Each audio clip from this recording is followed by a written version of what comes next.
యేసుక్రీస్తు యొక్క నామంలో ఈ ప్రాంత ప్రజలందరికీ కూడా హృదయపూర్వకమైనటువంటి వందనాలు తెలియపరుస్తున్నాం. మరి ఈ ప్రతికూల వాతావరణ పరిస్థితి ఉన్నప్పటికీ మేమందరం కూడా మరి దేవుని గూర్చినటువంటి కొన్ని సంగతి పొంచి ఉన్నటువంటి ప్రమాదాలను గూర్చి దేవుడు మాట్లాడుతూ ఉన్నాడు. ఈరోజు మానవ జాతి యొక్క అభివృద్ధిని మనం చూసినట్లయితే చాలా టెక్నాలజీ అభివృద్ధి పొందింది.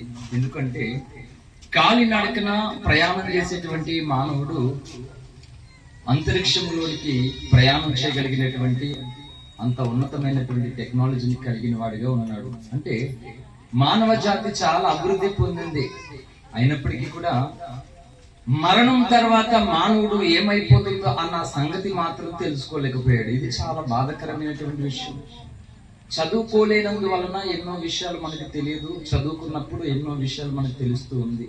అలాగనే కాలినడకన ప్రయాణం చేసేటువంటి మానవుడు ర్యాకెట్ ద్వారా అంతరిక్షంలోనికి వెళ్ళేంత ప్రయాణాన్ని చేయగలుగుతూ ఉన్నాడు, ఎంతో అభివృద్ధి పొందాడు. మంచిది. అయినప్పటికీ మరణం తర్వాత ఏం జరుగుతుందో అన్నటువంటి సంగతి మాత్రం మానవులు తెలుసుకోకుండా బ్రతికినంత కాలమే జీవితం, దాని కొరకు ఈ ప్రయాస కష్టం అంటూ వెళ్ళిపోతూ ఉన్నారు ఎవరికి వాళ్ళే. కనుక నా ప్రియమైనటువంటి సహోదరులారా, మరణం తర్వాత పొంచి ఉన్నటువంటి ఒక ప్రమాదాన్ని గురించి బైబిల్ రాయించినటువంటి సృష్టికర్త అయినటువంటి దేవుడు మానవ క్షేమము కొరకు ఒక మాట తెలియపరుస్తున్నాడు. అదేమంటే భూమి మీద ఉన్నటువంటి సర్వ మానవాళికి రక్షణ కలగాలి, తద్వారా మానవునికి మోక్షం కలుగుతుందని దేవుడు తెలియపరుస్తున్నాడు. ఎలా రక్షణ కలుగుతుంది అని అంటే ఒక మాట, ఈ రోజు వర్షం వస్తుంది, రేపు వర్షం వస్తుందో లేదో, ఎండ ఎంత కాస్తుందో, ఎన్ని డిగ్రీలు ఎండ ఉందో, ఎంత వాతావరణము వర్షపాతం ఎంత నమోదైందో కూడా సైన్స్ ద్వారా మనం తెలుసుకోగలుగుతున్నాం. మరి అలాగనే మానవుడి మరణం తర్వాత మానవుని ఆత్మ ఎక్కడికి వెళ్ళిపోతుందో దేవుడు తన గ్రంథాలలో రాయించాడు.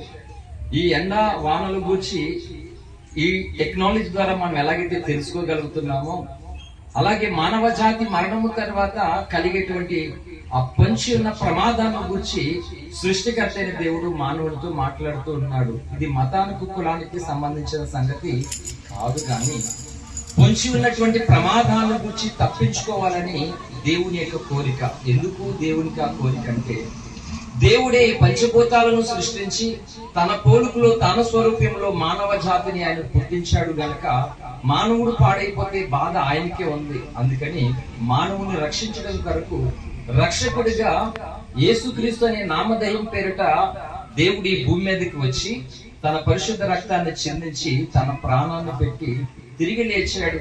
ఇప్పుడు ఆయన రాబోతున్నాడు ఈ భూమి మీదకి. కనుక భూమి మీద ఉన్నటువంటి ప్రతి నరుడు కూడా ఆయనను చూడబోతూ ఉన్నాడు.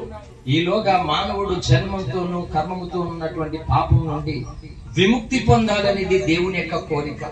జన్మ కర్మ పాపం నుంచి విడుదల పొందకుండా ఏ కులంలో ఉన్నా, ఏ మతంలో ఉన్నా, ఎంత ఉన్నతమైన స్థాయిలో ఉన్నా ఆ జన్మ కర్మ పాపం మానవుడు ఏం చేస్తుందంటే భయంకరమైన అగ్నిగంధకాల గుండానికి తీసుకువెళ్ళిపోతుంది.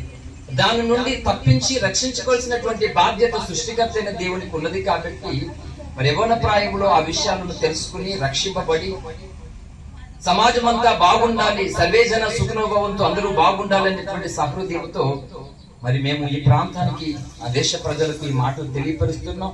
కనుక విద్యులైన వారు, జ్ఞానులైనటువంటి మాటలు ఆలోచన చేసి అన్వేషించి ఇక్కడ బాగుండాలి, ఈ లోకాన్ని విడిచిన తర్వాత కూడా యుగయుగాలు దేవునితో పాటు ఉండాలనేటువంటి ఆశతో పొంచి ఉన్నటువంటి ప్రమాదం నుండి తప్పించుకోవడానికి రక్షకుడు ఒకడే దానికి ఆధారము మాదిరి అనే సంగతులను తెలియపరుస్తున్నాను. ఈ మాటలు దేవుడు మన వెనుకడలో ఆశీర్వదించును గాక. ఆమేన్. సర్వేజన సుఖినో భవంతు. చిన్న ప్రార్థన చేసుకుందాం.